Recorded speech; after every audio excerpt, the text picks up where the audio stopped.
ਨੂੰ ਬਹਾਨਾ ਹੋ ਜਾਏਗਾ ਵੀ ਹੁਣ ਇਹ ਹੀ ਨਹੀਂ, ਗਵਾਹ ਹੀ नहीं आए। ਜਿਹੜੇ ਉਸ ਵੇਲੇ ਮੌਕੇ ਦੇ ਗਵਾਹ ਸੀ ਉਹਨਾਂ ਨੂੰ ਜਾਣਾ ਚਾਹੀਦਾ ਹੈ, ਵੇਖਣਾ ਚਾਹੀਦਾ ਹੈ। ਔਰ ਉਮੀਦ ਅਸੀਂ ਕਦੇ ਵੀ ਨਹੀਂ ਛੱਡ ਸਕਦੇ, ਉਮੀਦ ਤਾਂ ਕਰਦੇ ਹੀ ਹਾਂ ਕਿ ਉਹਦਾ ਇਨਸਾਫ ਮਿਲੇਗਾ। ਰਾਜਨੀਤਿਕ ਪਾਰਟੀਆਂ ਨੂੰ ਸਿਆਸੀ ਮੁੱਦੇ ਵਜੋਂ ਉਭਾਰ ਰਹੀਆਂ, ਤੁਹਾਨੂੰ ਕੀ ਲੱਗਦਾ ਉਭਾਰਨਾ ਚਾਹੀਦਾ ਜਦ ਕਿ ਧਰਮ ਦੀ ਗੱਲ ਹੈ? ਨਹੀਂ, ਗੱਲ ਧਰਮ ਦੀ ਹੈ ਤਾਂ ਸਾਰਿਆਂ ਨੂੰ ਸੋਚਣਾ ਹੀ ਚਾਹੀਦਾ ਹੈ ਕਿ ਗੁਰੂ ਗ੍ਰੰਥ ਸਾਹਿਬ ਸਾਰਿਆਂ ਦੇ ਸਾਂਝੇ ਹਨ ਤੇ ਇੱਕ ਚੈਲੰਜ ਕਰਕੇ ਇਸ਼ਤਿਹਾਰ ਲਾ ਕੇ ਤੇ ਜਦੋਂ ਤੁਸੀਂ ਬੇਅਦਬੀ ਕਰੋਗੇ ਗੁਰੂ ਗ੍ਰੰਥ ਸਾਹਿਬ ਦੀ ਤਾਂ ਉਹ ਬੜਾ ਵੱਡਾ ਮੁੱਦਾ ਸੀ ਔਰ ਇਹ ਕਿਸੇ ਦਾ ਵੀ ਨਹੀਂ ਹੋਣਾ ਚਾਹੀਦਾ। ਤਾਂ ਇਹ ਮੁੱਦਾ ਤਾਂ ਹੈਗਾ ਹੀ ਹੈ। ਉਸ ਵੇਲੇ ਦੇ ਪ੍ਰਸ਼ਾਸਨ ਨੂੰ ਚਾਹੀਦਾ ਸੀ ਕਿ ਨਾਲੇ ਉਸ ਵੇਲੇ ਤਾਂ ਜਿਹਨੂੰ ਅਸੀਂ ਆਪਣੀ ਸਰਕਾਰ ਕਹਿੰਦੇ ਹਾਂ, ਸਿੱਖਾਂ ਦੀ ਸਰਕਾਰ ਸੀ, ਉਸ ਵੇਲੇ ਤਾਂ ਚਾਹੀਦਾ ਸੀ ਇਹਨਾਂ ਨੂੰ ਕਿ ਗੁਰੂ ਗ੍ਰੰਥ ਸਾਹਿਬ ਜੀ ਦਾ ਜਿਹੜਾ ਇਨਸਾਫ ਹੈ, ਜੋ ਬੇਅਦਬੀ ਉੱਥੇ ਹੋਈ ਸੀ ਉਹਦਾ ਇਨਸਾਫ ਸਹੀ ਤਰੀਕੇ ਨਾਲ ਦਿੱਤਾ ਜਾਣਾ ਚਾਹੀਦਾ ਸੀ। ਉਹਦਾ ਮਾਸਟਰ ਮਾਈਂਡ ਲੱਭਣ ਦੀ ਬਜਾਏ ਕਿ ਜਿਨ੍ਹਾਂ ਨੇ ਗੁਰੂ ਗ੍ਰੰਥ ਸਾਹਿਬ ਦੀ ਬੇਅਦਬੀ ਕੀਤੀ ਹੈ, ਮਾਸਟਰ ਮਾਈਂਡ ਲੱਭਣ ਦੀ ਬਜਾਏ ਰੋਸ ਧਰਨੇ ਵਿੱਚ ਬੈਠੀਆਂ ਸੰਗਤਾਂ ਉੱਤੇ ਲਾਠੀ ਚਾਰਜ ਕਰ ਦਿੱਤਾ ਗਿਆ, ਜੋ ਕਿ ਬੜਾ ਗਲਤ ਸੀ।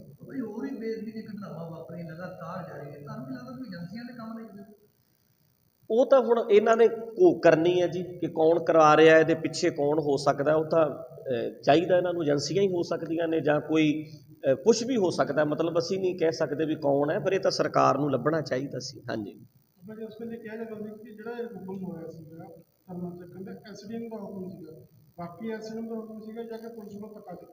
ਮੇਰਾ ਮੰਨਣਾ ਇਹ ਹੈ ਜੀ, ਮੈਂ ਉੱਥੇ ਵੀ ਸਿੱਟ ਵਿੱਚ ਬੋਲ ਕੇ ਆਇਆ ਬਈ ਪੱਤਾ ਵੀ ਹਿੱਲਦਾ ਆ ਉਹਦਾ ਸਰਕਾਰ ਨੂੰ ਪਤਾ ਹੁੰਦਾ ਹੈ। ਜਿਹੜਾ ਮੁੱਦਾ ਐਡਾ ਵੱਡਾ ਸੀ ਔਰ ਸਾਡੇ ਵਰਗੇ ਬੰਦੇ ਜਾਂ ਜਿਹੜੇ ਵੀ ਪ੍ਰਚਾਰਕ ਸੀ ਜਾਂ ਕੁਛ ਮੋਤਬਰ ਬੰਦੇ ਉੱਥੇ ਬੈਠੇ ਹੈ ਔਰ ਸਾਰਾ ਪੰਜਾਬ ਬੰਦ ਹੋ ਗਿਆ ਹੈ ਤੇ ਇਹ ਇਕੱਲੇ ਪ੍ਰਸ਼ਾਸਨ ਦਾ ਆਪਣਾ ਨਿੱਜੀ ਫੈਸਲਾ ਨਹੀਂ ਹੋ ਸਕਦਾ। ਸਰਕਾਰ ਤੋਂ, ਉਸ ਵੇਲੇ ਦੇ ਵੱਡੇ ਲੀਡਰਾਂ ਤੋਂ ਪੁੱਛੇ ਬਿਨਾਂ ਲਾਠੀ ਚਾਰਜ ਨਹੀਂ ਹੋ ਸਕਦਾ।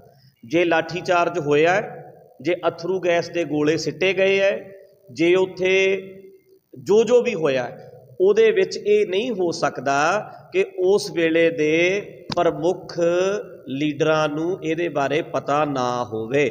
ਵੱਡੇ ਆਫਿਸਰਾਂ ਨੂੰ ਵੀ ਪਤਾ ਸੀ ਤੇ ਮੇਨ ਲੀਡਰਾਂ ਨੂੰ ਵੀ ਪਤਾ ਸੀ, ਕਿਉਂਕਿ ਘਟਨਾ ਵਰਲਡ ਵਾਈਡ ਇਹ ਫੈਲ ਚੁੱਕੀ ਸੀ।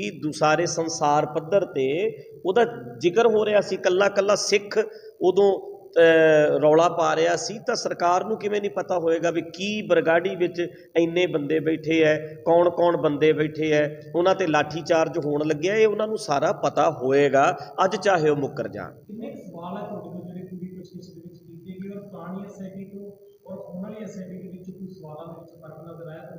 ਨਹੀਂ, ਸਵਾਲ ਤਾਂ ਇੱਕੋ ਜਿਹੇ ਹੀ ਹੈ ਸਾਰਿਆਂ ਦੇ ਵੀ ਕੀ ਤੁਸੀਂ ਉੱਥੇ ਜੋ ਹੋਇਆ ਤੁਸੀਂ ਸਾਨੂੰ ਬਿਆਨ ਕਰ ਦਿਓ। ਜੋ ਸਾਡੀਆਂ ਸਟੇਟਮੈਂਟਾਂ ਨੇ ਪਹਿਲਾਂ ਵੀ ਉਹੀ ਸੀ ਤੇ ਅੱਜ ਵੀ ਉਹੀ ਨੇ। ਜੋ ਅਸੀਂ ਉਸ ਵੇਲੇ ਹੋਇਆ ਸੀ ਉਹ ਸੱਚ ਆਪਣਾ ਬਿਆਨ ਕਰ ਦਿੱਤਾ, ਪਹਿਲਾਂ ਵੀ ਕਰਦੇ ਰਹੇ ਹਾਂ, ਇਸ ਵਾਰੀ ਵੀ ਕਰਕੇ ਆਏ ਹਾਂ। ਹਾਂਜੀ,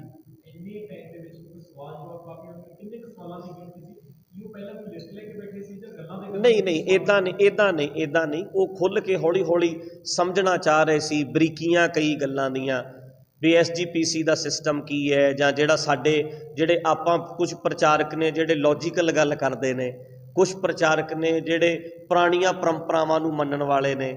ਉੱਥੇ ਧਰਨੇ ਦੇ ਵਿੱਚ ਬੈਠਿਆਂ ਦੇ ਵਿੱਚ ਕੌਣ ਬੰਦੇ ਸੀ ਜਿਹੜੇ ਥੋੜ੍ਹੇ ਜਿਹੇ ਹਟ ਕੇ ਗੱਲ ਕਰਨ ਵਾਲੇ ਨੇ, ਜੋ ਕਿ ਫਿਊਚਰ ਦੇ ਵਿੱਚ ਇੱਕ ਗਰੁੱਪ ਬਣਾ ਕੇ SGPC ਤੇ ਵੱਧ ਸਕਦੇ ਸੀ। ਇਹ ਕਈ ਗੱਲਾਂ ਇਸ ਟਾਈਪ ਦੀਆਂ ਖੁੱਲ੍ਹ ਕੇ ਹੋਈਆਂ ਸੀ।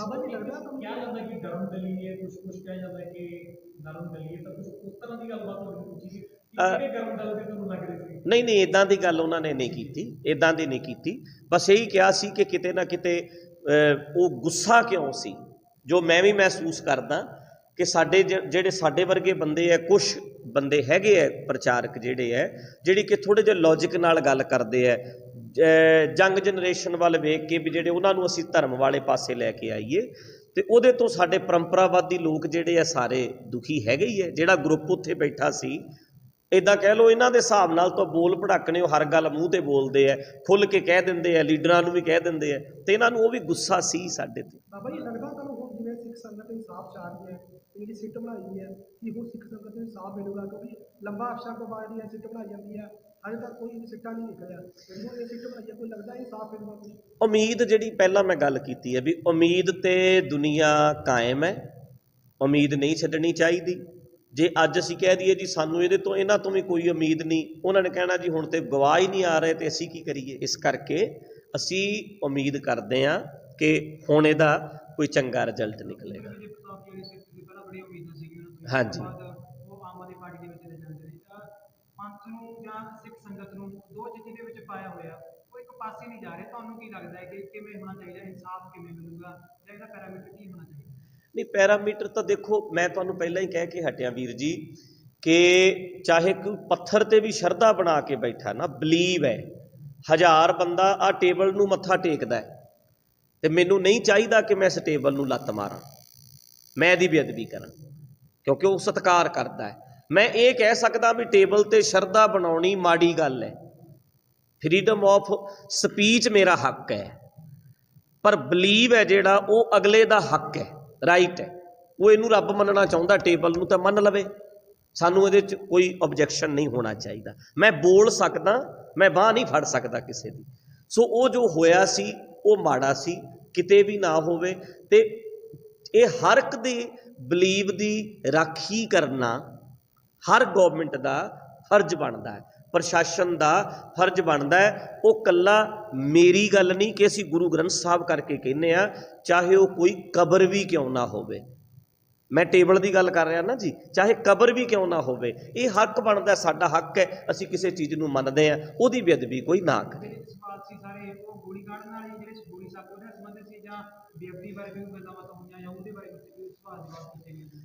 ਨਹੀਂ, ਜਿਹੜਾ ਮਸਲਾ ਇਹ ਸਿੱਟ ਦਾ ਹੈਗਾ, ਇਹ ਕੋਟਕਪੂਰਾ ਜਿਹੜਾ ਗੋਲੀकांड ਹੋਇਆ ਉਹਦੇ ਬਾਰੇ ਸੀ। ਹਾਂਜੀ,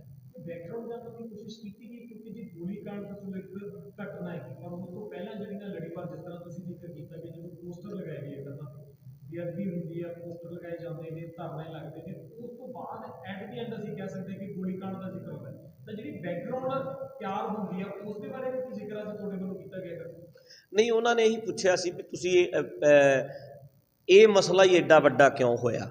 ਮਸਲੇ ਤਾਂ ਪਹਿਲਾਂ ਵੀ ਸੀ, ਪਰ ਮੈਂ ਉਹਨਾਂ ਇਹੀ ਕਹਿਣਾ ਚਾਹੁੰਦਾ ਸੀ ਵੀ ਬੇਅਦਬੀਆਂ ਤਾਂ ਬਹੁਤ ਥਾਵਾਂ 'ਤੇ ਹੁੰਦੀਆਂ ਨੇ, ਅੱਜ ਵੀ ਹੋ ਰਹੀਆਂ ਨੇ, ਪਰ ਉਸ ਵੇਲੇ ਬਕਾਇਦਾ ਇਸ਼ਤਿਹਾਰ ਲਾ ਕੇ, ਪੋਸਟਰ ਛਾਪ ਕੇ, ਚੈਲੰਜ ਕਰਕੇ ਉਹ ਸਾਰਾ ਕੁਝ ਕੀਤਾ ਸੀ। ਜਦੋਂ ਇਸ਼ਤਿਹਾਰ ਲਾ ਦਿੱਤੇ ਗਏ ਸੀ ਤਾਂ ਪ੍ਰਸ਼ਾਸਨ ਨੂੰ ਹਰਕਤ ਵਿੱਚ ਆ ਕੇ ਉਸੇ ਵੇਲੇ ਐਕਸ਼ਨ ਲੈਣਾ ਚਾਹੀਦਾ ਸੀ। ਐਕਸ਼ਨ ਨਹੀਂ ਲਿਆ, ਉਹਨਾਂ ਨੇ ਫਿਰ ਪੱਤਰੇ ਜਿਹੜੇ ਸੀ ਜਗ੍ਹਾ ਜਗ੍ਹਾ ਗੁਰੂ ਗ੍ਰੰਥ ਸਾਹਿਬ ਦੇ ਖਿਲਾਰ ਦਿੱਤੇ ਤੇ ਉਹਦੇ ਉੱਤੇ ਉਹਦੇ ਰੋਸ ਵਜੋਂ ਸਾਰਾ ਧਰਨਾ ਲੱਗਾ ਸੀ। ਹਾਂਜੀ ਸਰ, ਪੱਤਰੇ ਖਿਲਾਰ ਦੀ ਜੇ ਤੁਸੀਂ ਗੱਲ ਕਰਦੇ ਹੋ, ਪੋਸਟਰ ਦੀ ਗੱਲ ਕਰਦੇ ਹੋ, ਤਾਂ ਖਾਸ ਤਬਕੇ ਦੇ ਨਾਲ ਜੁੜੇ ਹੋਏ ਲੋਕਾਂ ਦਾ ਜ਼ਿਕਰ ਵਾਰ-ਵਾਰ ਆਉਂਦਾ ਹੈ। ਕੀ ਲੱਗਦਾ ਹੈ ਕਿ ਉਹਨਾਂ ਦਾ ਵੀ ਇਸ ਚੀਜ਼ ਦੇ ਨਾਲ ਲਿੰਕ ਜੁੜਦਾ ਹੈਗਾ, ਬੇਅਦਬੀ ਦੀ ਘਟਨਾਵਾਂ ਤੋਂ ਲੈ ਕੇ ਗੋਲੀकांड ਤੱਕ ਦਾ ਜ਼ਿਕਰ ਕਰਦੇ?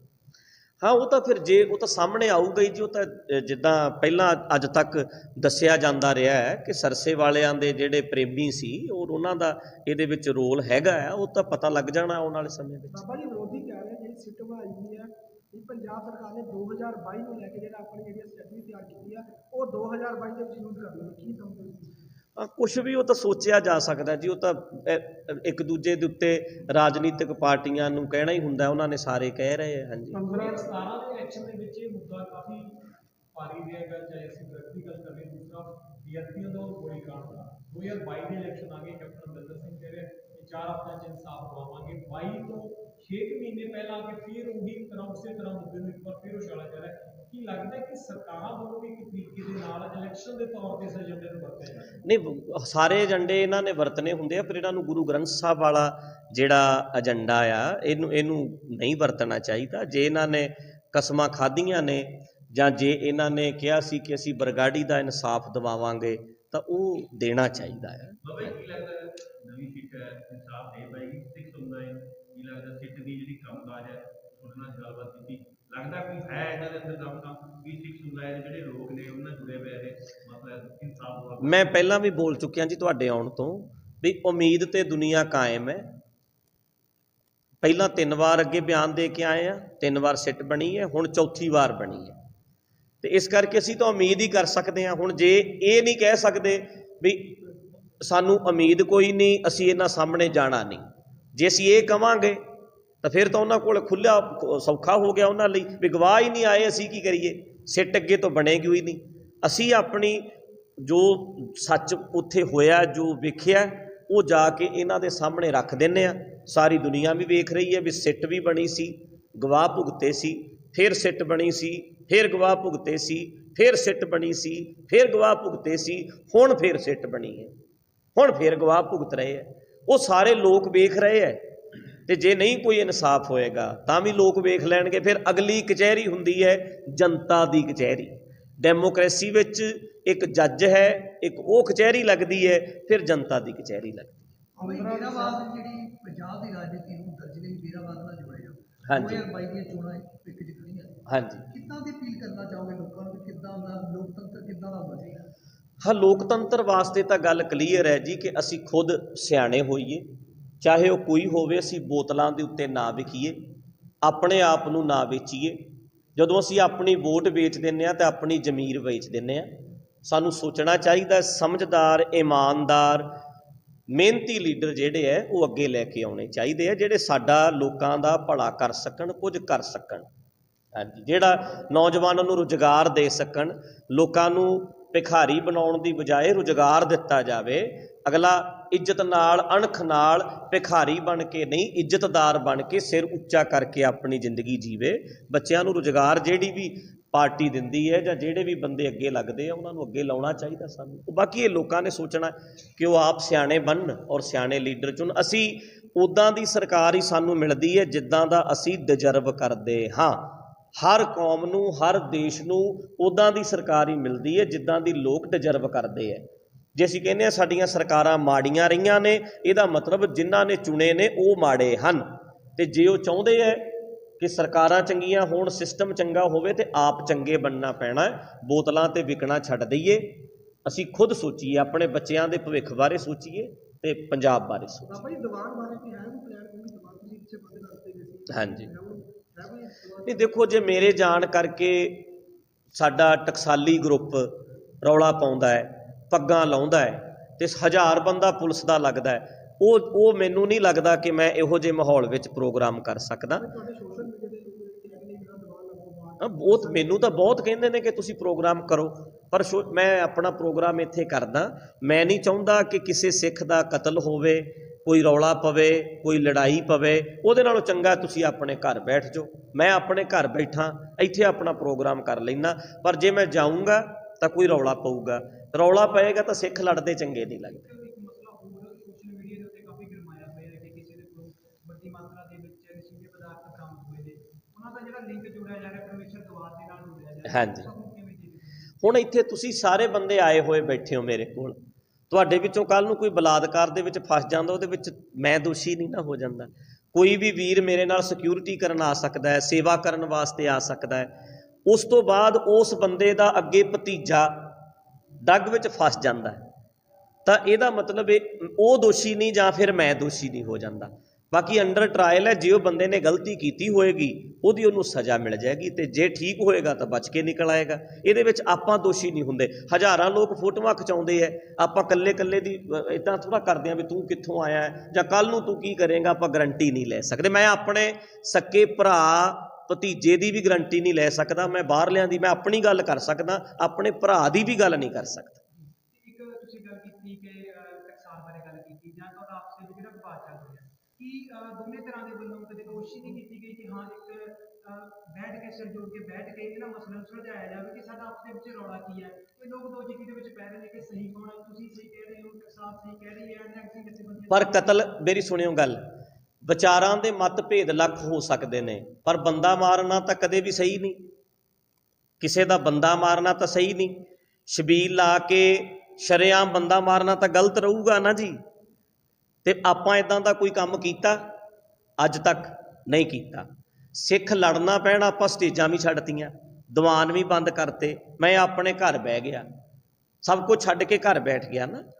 ਪਰ ਇਸ ਕਰਕੇ ਇਹਨੂੰ ਅਸੀਂ ਬਰਾਬਰ ਦੀ ਲੜਾਈ ਨਹੀਂ ਕਰ ਸਕਦੇ। ਇੱਕ ਹਮਲਾਵਰ ਧਿਰ ਹੈ, ਹਮਲਾ ਕਰਦੀ ਹੈ ਬਾਰ-ਬਾਰ, ਇੱਕ ਪੀੜਤ ਧਿਰ ਹੈ ਜਿਹਦੇ ਨਾਲ ਧੱਕਾ ਕੀਤਾ ਜਾਂਦਾ ਹੈ। ਇੱਕ ਤਾਂ ਅਸੀਂ ਇਹਨੂੰ ਬਰਾਬਰ ਨਹੀਂ ਕਰ ਸਕਦੇ। ਦੂਸਰੀ ਗੱਲ ਇਹ ਹੈ, ਸਮਝੌਤਾ ਹੀ ਸਮਝੌਤਾ। ਮੈਂ ਦੇਖੋ ਸਾਰੇ ਚੈਨਲਾਂ 'ਤੇ ਬੋਲ ਰਿਹਾ, उस वेले दी सारी सरकार मेरे कोल आई सी, जिन्हां ने कहा सी कि भाई साहब चलो टकसाल नाल समझौता कर लो। मेरी स्टेटमेंट उदों भी ये सी ते अज भी ये है। उन्हां नूं स्पष्ट रूप विच कहना चाहिए कि साडे तो बंदा मारन वाली गलती हुई सी, वो गलती मन लैणगे तो समझौता ही समझौता। हुण जे आपां कहीए भी अगले ने गलती भी नहीं मननी, बंदा भी मारूगा तो रणजीत सिंह जाके समझौता कर लवे, फिर इन्ना तक इन्ना नीवा नहीं होया जा सकता। हाँ वो कहण भी साथों गलती हो गई, आपां कहांगे आपां भरा भरा ठीक है, तुसीं गलती मन्नी।